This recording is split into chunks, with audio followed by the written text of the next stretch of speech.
The Pitch Pod, everybody. We hope everyone is doing well out there. I'm your host, Jeff Stebbins. With me, as always, is my trusty co-host, Flo Joe Janner. Joe, how you doing tonight? I'm doing well. As always, happy to be here. Maybe I'll be the first to wish everybody a happy new year.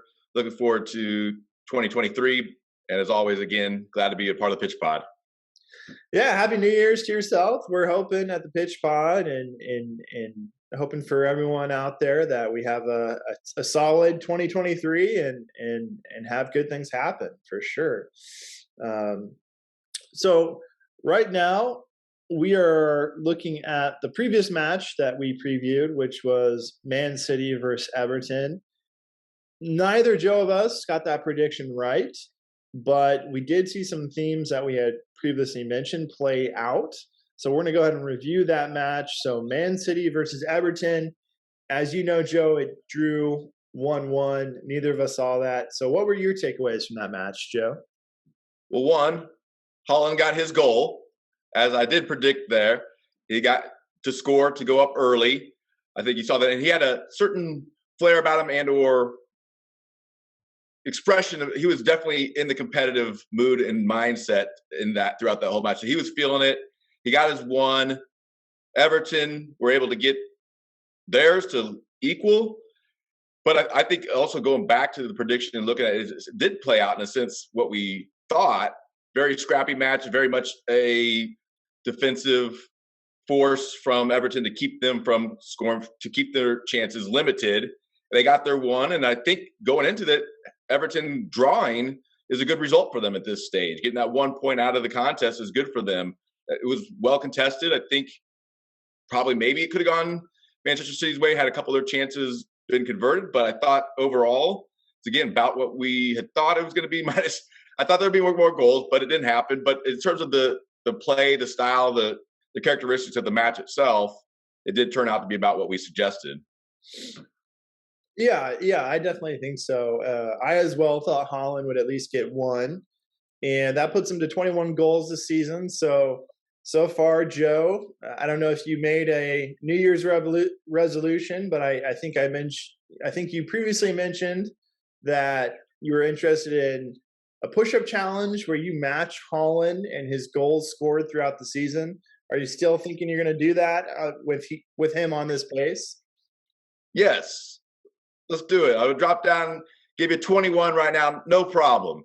Okay, wow. And then as he goes along, I mean, could he hit up to 40? Well, guess who's got to drop down and show you that I can do 40 push-ups. So yeah, the challenge is on. Happy New Year challenge. Love it. All right. New Year's resolution. Awesome. I'm glad you're taking that challenge on. I don't think I could do 10 right now. So, maybe I'll choose a different player, have it as successful as a season to match.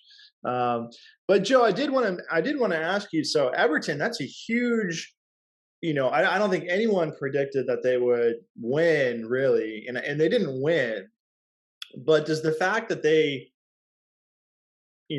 had a draw with the number 2 team in the league, Man City, does that kind of help Frank Lampard, and does that help build momentum in the Everton system and build a little bit of belief around their manager? How significant is that draw with Man City that we just saw?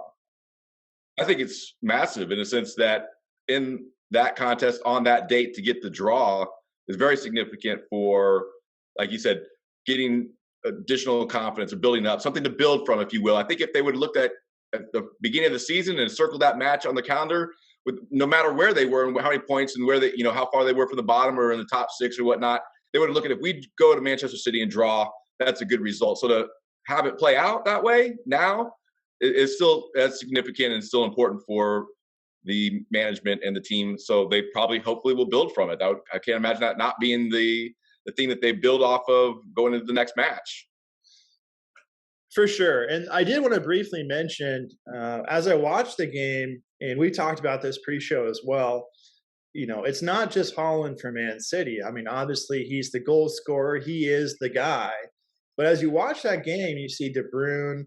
I was most impressed with Morez that match, just because that assist that he set up for Holland in traffic in the box making that dish. I was really impressed with Morez. Is there anything you want to mention about him specifically? He's always been a very dynamic player. I think that going back a year and 2 years, maybe underutilized in Pep's system, but definitely this year, this season, finding his time and being productive and making the most of it. And that's what you need to do in that level of competitive side. When you have players waiting just to take your spot right behind you, you got to show up and you got to compete and you got to produce and get the results. And I think that, as you mentioned, the assist there is huge. That's part of how Manchester City will continue their success, is having multiple players in place that can create and be an attacking force to reckon with. Absolutely, absolutely. And so our match, this upcoming match that we're focused on here at the Pitch Pod, we chose this week Arsenal. They're the number one team in the league. As everyone knows, the Gunners are having a tremendous season. And they're going against the number three team in the league, being Newcastle, who is just on a tear as of late. We're looking at 43 points for Arsenal versus 34 points for Newcastle. So far, the predictions out there, most people are giving Arsenal the nod at 53%. They're saying Newcastle has a 23% chance so far, and then a draw they're thinking is a 25% thus far. So most people are giving quite a bit of the likelihood of winning to Arsenal, which is fair, but I don't think we should, write Newcastle off by any means, especially with what we just saw in the Man City Everton game. So, Joe, what are some of your initial thoughts on this Arsenal v Newcastle match that's coming up? Looking at Arsenal to begin with, I think it's probably why they're favored as much is due to their last two results and the means and ways they've gone about it. In both the last two contests, they've had several goal scorers. I think that's always an indicator of a good team, in the sense that they have many people that can contribute and show up on the scoreline with goals. And I think in the last two contests, doing that is probably what gives them a favorable advantage going into this, because of their ability to possess, to dominate on the ball, create chances, and score as through several different means in several different ways. So I think that's probably what lends itself to that advantage as of right now going into this. It is a home match for them as well. But I think you have to look at what Newcastle's done specifically on the other side of the ball, what their ability to limit goals. They are the leading in the least amount of goals allowed, 11 goals in 17 matches. That's phenomenal. Looking at how they've been able to keep other teams from scoring, can they keep it up against Arsenal? And you have to think, yeah, that's something that they can do. So that's kind of where I'm looking at, is to see, one, you got a strong attacking side, team that has multiple players that can score goals, versus a team that's been very successful up to this point within the league, denying the opportunities of those teams that have been attacked. So I'm looking forward to this one. I think it's going to be a really well contested match. Yeah, absolutely. I agree. Newcastle's strength is their defense and not letting the ball get in the back of the net. Absolutely. Speaking of players for Arsenal that can do that are threats, absolutely. We have Saka and Martinelli specifically, that I think could really play a big role in this upcoming match. Is there anyone else that Newcastle should be looking out for this upcoming match? I think you got to be looking out for Odegaard. His play has been phenomenal. I mean, his ability to create chances, the means to find that just right pass through ball, perfect pace, perfect weight to it, to find those two in the attack. I think he is one of the reasons, if not the top reason, Arsenal's done so well this season. He's really found his form. He's really found his role, what he does well. Again, that's the guy that can make or break, if you will, the attacking element of what Arsenal will bring to this. So I definitely would highlight and focus on Odegaard's performance as a key indicator of how they will do in this upcoming match and throughout the rest of the season. Yeah, that makes sense to me. Makes sense. All right.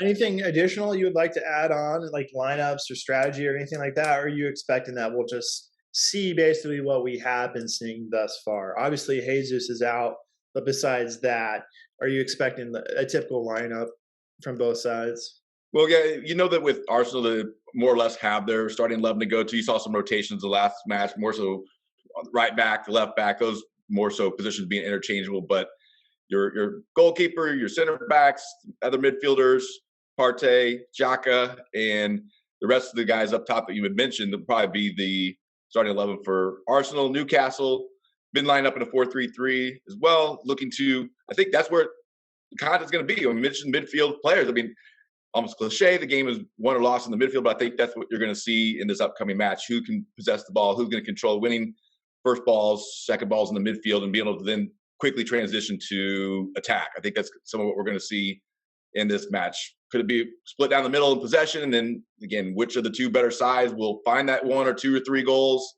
Don't think we're going to have 1 or 3 goals from either side. I'm actually looking at being a little bit limited in the number of goals scored in this upcoming match. Yeah, and you said it. If Newcastle's going to be in this, then maybe they're going to have to rely on a good counterattack and really catch Arsenal off, off guard. So I'm ready for my prediction, Joe. This time I'll go first, and this is a tough one for me. Both teams are so good and having such a good season. It's hard. And with the attack of Arsenal versus the defense of Newcastle, I'm struggling with this one. But here's what I'm going to say. I'm going to say it's going to be a 1-1 draw for this match. Okay.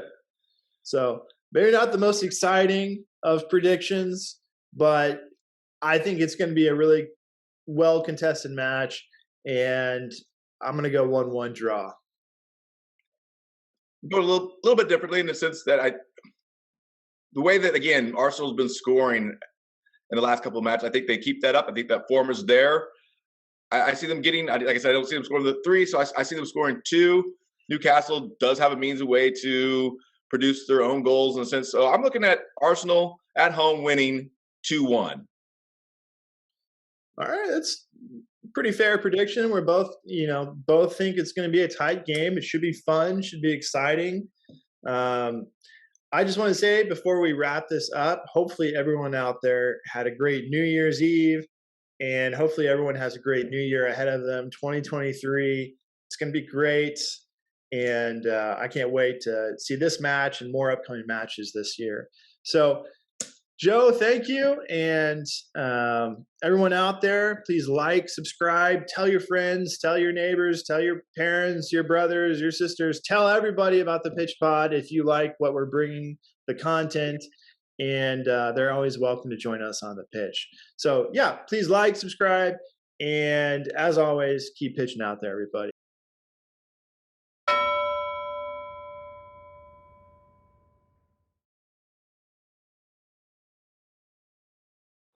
In a game, the round ball, round posts, anything can happen.